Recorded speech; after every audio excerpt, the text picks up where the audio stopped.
जय माता दी दोस्तों, welcome to my channel. Friends, आज की वीडियो में आप जानेंगे इस वर्ष 2025 में अगहन मास हमारा चल रहा है। तो इस अगहन मास की रविवार का यानी इतवार का व्रत हम कब रखेंगे, इतवार का व्रत कब प्रारंभ किया जाएगा, कब समाप्त किया जाएगा, रविवार इतवार व्रत करने का नियम क्या होता है, इतवार व्रत में हमें क्या क्या करनी चाहिए और क्या क्या हमें नहीं करनी चाहिए। मासिक धर्म में महिलाएं हैं तो रविवार इतवार का व्रत कैसे करेगी, ऐसे ही इतवार के व्रत में आपको क्या खाना चाहिए और क्या नहीं खाना चाहिए। रविवार इतवार व्रत की संपूर्ण जानकारी, नियम विधि आपको इस वीडियो से पता चल जाएगी। और आप सभी का बहुत सारा कमेंट भी आ रहा था, दीदी इतवार व्रत बताइए, अगहन का इतवार हमें कब करना है। और आप सभी को धन्यवाद भी करना चाहती हूँ। आप लोगों ने जो भी मैं शॉर्ट वीडियो छठ पूजा का डाली, आप लोगों ने बहुत प्यार दिया है, इसके लिए तहे दिल से धन्यवाद कि आप लोग मेरी वीडियो इतने देखते हैं, मुझे प्यार देते हैं।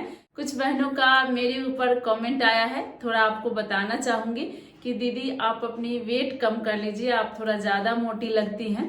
मैं कोशिश कर रही हूँ वेट कम करने का, लेकिन क्या करूँ, हेल्थ इशू मुझे बहुत ज्यादा है, कुछ परेशान रहती हूँ मैं कुछ बीमारियों की वजह से, जिसके कारण से वेट बढ़ ही जाता है मेडिसिन दवाइयाँ लेने के कारण। तो मैं कोशिश कर रही हूँ वेट कम करने के। आगे आने वाले दिनों में आप लोग को मैं पतली जरूर दिखूंगी। और ऐसे ही आप लोग अपना प्यार बनाए रखें, वीडियो देखते रहें।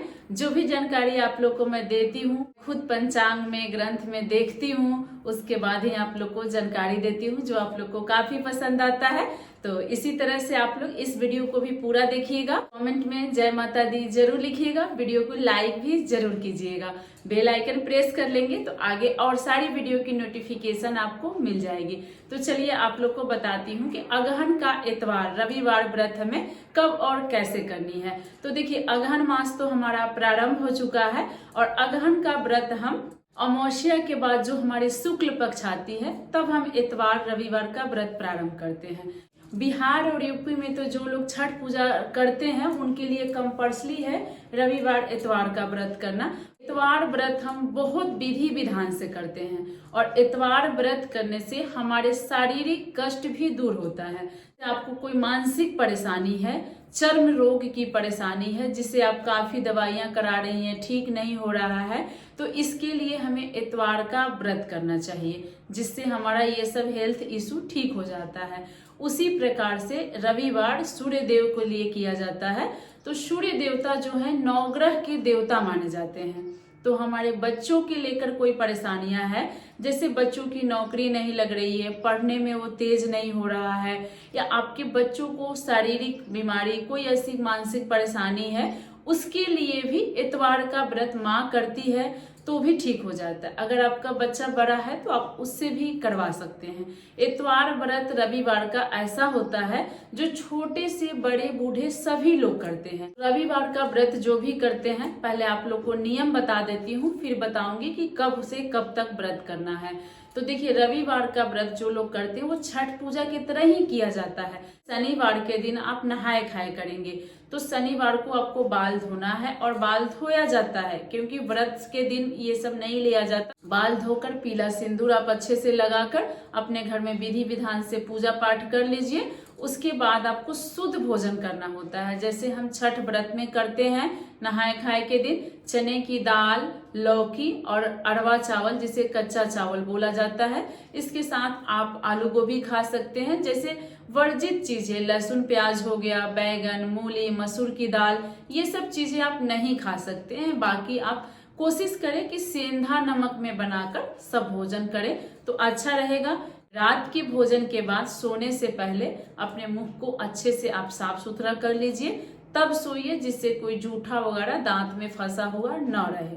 इसके बाद इतवार व्रत के दिन आप 4-5 बजे सुबह में उठ जाएं। ठंडी के दिन में तो सूर्योदय भी लेट से हो रहा है, और सूर्योदय से पहले आप पानी चाय पी सकते हैं। जैसे आपको कोई मेडिसिन लेने की आदत है सुबह सुबह, तो आप मेडिसिन भी सूर्योदय से पहले ले सकते हैं। और जिनको चाय की आदत है वो चाय भी सूर्योदय से पहले आप पी लीजिए। उसके बाद सूर्योदय होने के बाद कुछ भी नहीं खाया पिया जाता, जैसे आपको बताई कि इतवार गोसाई बालक होते हैं, उनका बाल स्वरूप हम पूजा करते हैं इतवार व्रत में। तो कोशिश करें कि थोड़ा जल्दी करें, ज्यादा लेट ना करें, क्योंकि वो बालक हैं तो माना जाता है कि ज्यादा देर भूखे प्यासे नहीं रह सकते। तो अच्छे से अपने घर की साफ सफाई करके गंगा जल छीटकर पवित्र कर लें। उसके बाद आप इतवार गोसाई का पूजा करें। जैसे सूर्य देव की हम पूजा करेंगे तो एक लोटे में आप गंगा जल डालकर उसके बाद जल डालिए, अक्षत, फूल, रोली सब कुछ डालकर गुड़ जरूर डालिएगा और विधि विधान से हम सूर्य देवता की पूजा करेंगे।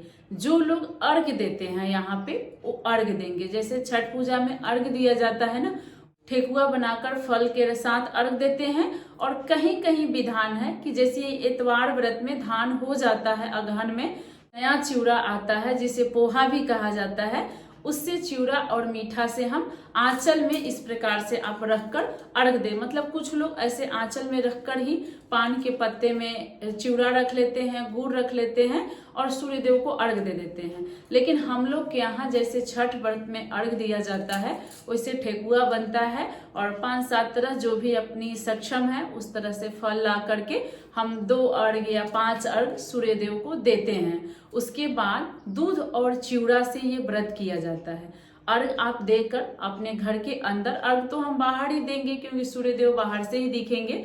उसके बाद घर के अंदर आकर पूर्व दिशा की तरफ मुंह करके आसन लगाकर आपको बैठना है और आपको चिवड़ा और दूध ले लीजिए, केला, गुड़ ये सब कुछ पहले लेकर बैठिए और उसके बाद आप नेवज निकालेंगे। नेवज जैसे कि छठ व्रत में 2-5 नेवज निकालते हैं हम खरना पूजा के दिन, खीर रोटी के दिन, उसी तरह से इतवार व्रत में भी निकलता है।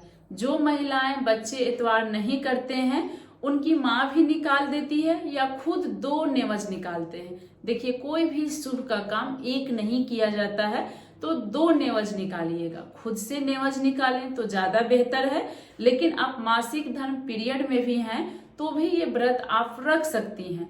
आप व्रत रख लेंगी, आपके बदले घर का कोई सदस्य या अगल बगल के किसी से आप अर्घ दिलवा लीजिएगा।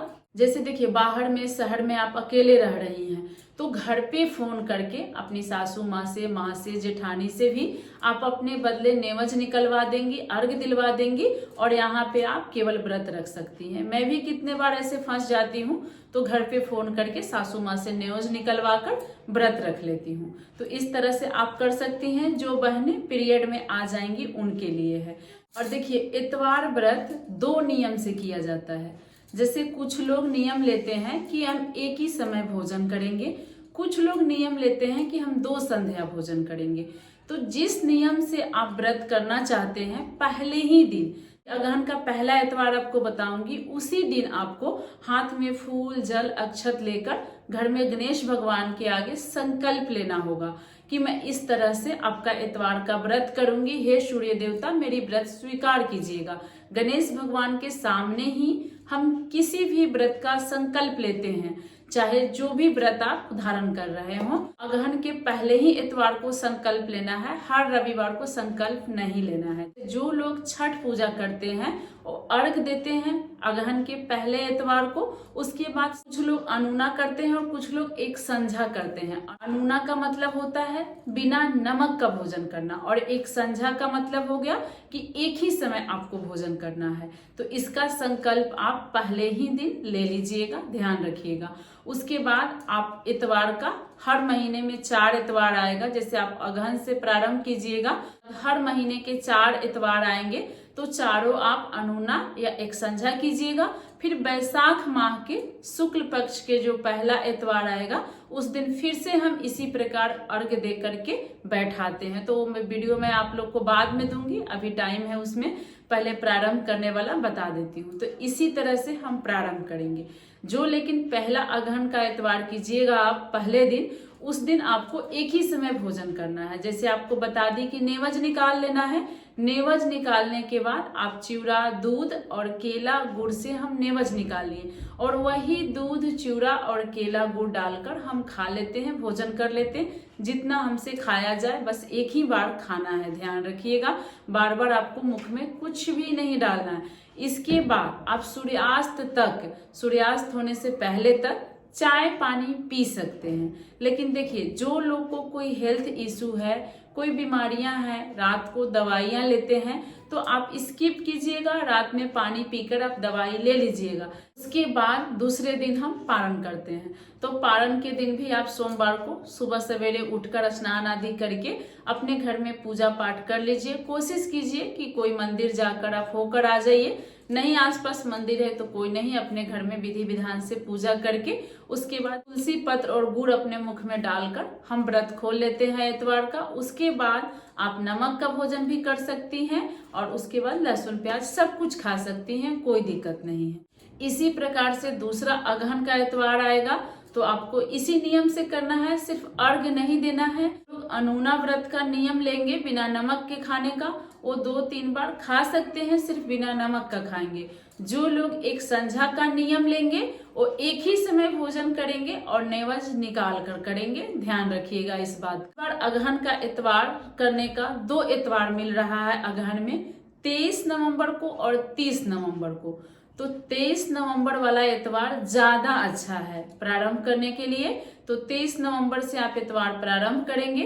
अगर आपको कोई प्रॉब्लम है, जैसे पीरियड से महिलाएं आ गई या कहीं शादी फंक्शन में आप चली गई हैं, इस स्थिति में आप 30 नवंबर को भी एतवार कर सकती हैं। लेकिन ज्यादा अच्छा एतवार 23 नवंबर को है। तो 23 नवंबर 2025 को हम अगहन का पहला एतवार प्रारंभ करेंगे, जो 6 महीना करके हम जाकर बैसाख में बैठा देंगे। इस बार मलमास 2 मास नहीं है, तो जो भी प्रारंभ करना चाहते हैं वो अगहन का एतवार प्रारंभ कर सकते हैं। तो आशा करती हूँ इस वर्ष 2025 में अगहन का एतवार हम कैसे करेंगे, कब करेंगे, समस्त जानकारी इस वीडियो से आपको प्राप्त हो गई होगी। तो आपसे एक छोटी सी रिक्वेस्ट है मेरी, आपको मेरी वीडियो पसंद आई हो तो प्लीज वीडियो को आप लाइक जरूर कर दें और आगे आने वाली समस्त छोटी बड़ी तीज त्योहार की वीडियो देखने के लिए चैनल को सब्सक्राइब कर ले। कमेंट में जय माता दी जरूर लिखे। इस वीडियो से जुड़ी कोई प्रश्न हो तो पूछ सकते हैं। मैं मिलूंगी इसी प्रकार की अन्य वीडियो में। जय माता दी।